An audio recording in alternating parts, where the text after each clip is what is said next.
Well, hey guys, it's Dr. Drake 63 here again today. And this is going to probably be the last installment about the Smith & Wesson 29-2, which has been a project done for me, to say the least, but came to me in very good shape.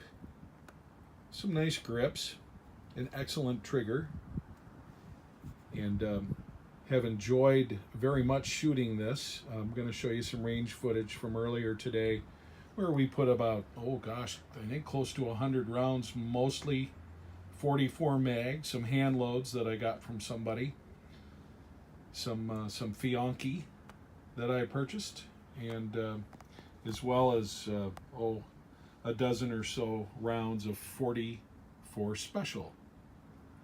It's kind of like shooting a cap gun out of this big boy.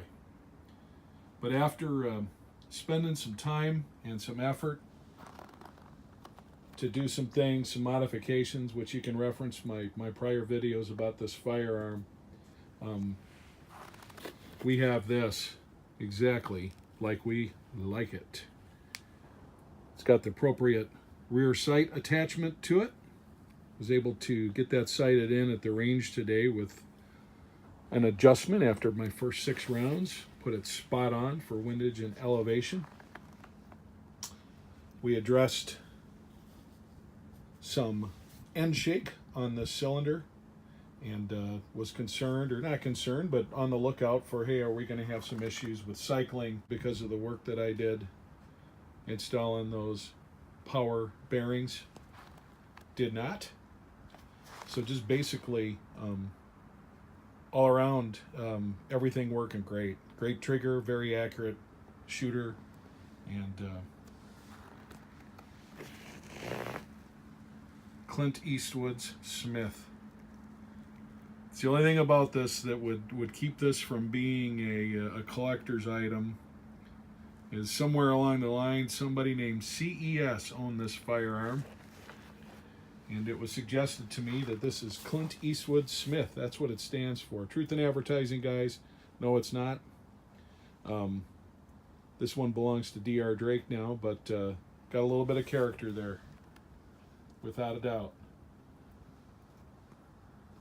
But let's show you some range results, and that'll kind of be the wrap-up on this firearm.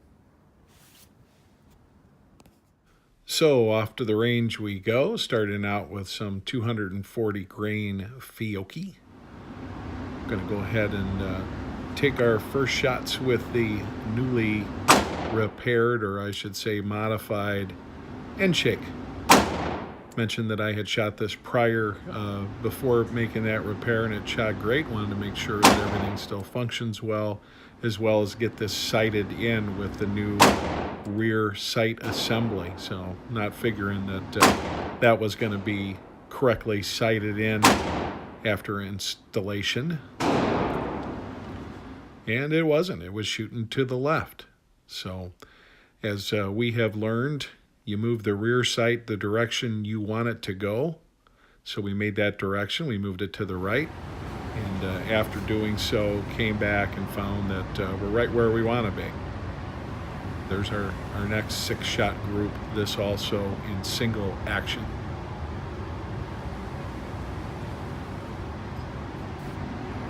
Decided let's go ahead and take this out to 25 yards or 75 feet and just kind of verify that we're okay on windage and elevation more than anything else. And here you see some slow motion shots. Yeah, it's got some kick, but nothing like some firearms I've shot in 44 before, including that Ruger Super Blackhawk, which just hurt to shoot.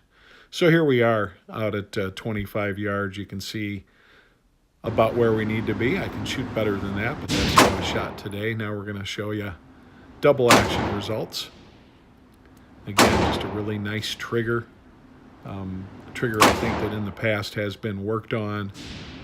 Nice, smooth functioning, and like I said, our end shake fix did not affect this firearm's capability at all. Here you see the results from the double action, and now we're going to go ahead and shoot one-handed. As you can see, not a lot going on there, guys. I'm not having a hard time controlling this, shooting this one-handed either.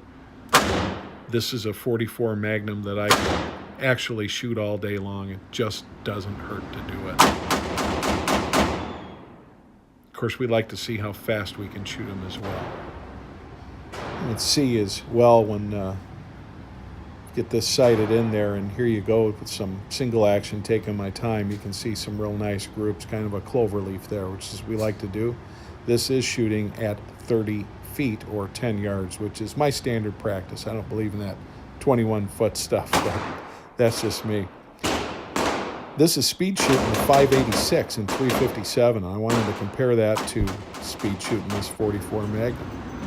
And just for grins, it's been a while since we've done anything from a tactical perspective.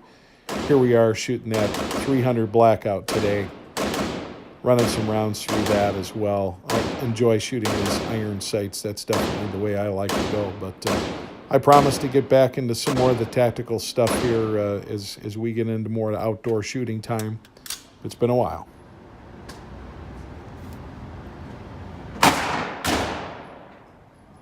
So we're just going to wrap up. We're outside where it's been as cold as 30 below air temperature here in Minnesota this week. So warmed up into the 20s today. So I thought let's take advantage of that and come outside just to shoot a little bit of video. And enjoyed bringing this information to you about the 29-2 Clint Eastwood Smith, as we said, and would encourage any that are a little bit inclined mechanically, have the patience, willing to do the research. If you find a firearm that's got some things about it you don't like and you can get the right price for it, by all means, don't be afraid to try a project gun. Now, this one was in better condition than, say, for example, the Model 19-5 that I've done some work on, and those videos are there for you to watch as well. That was more along the lines of working on the finish and fooling around with some bluing, some cold bluing.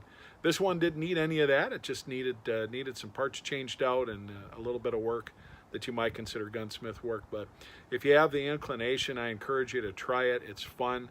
I myself love doing the hands-on stuff. I know my firearms that way, and it helps me understand the workings, what to look for in case of troubleshooting and things like that. But mostly it's just an expansion of my hobby.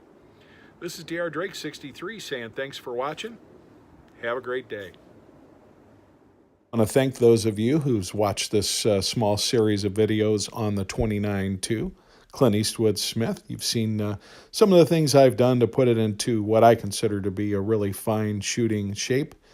Hope you've enjoyed it, and as always, like I said, thanks for watching.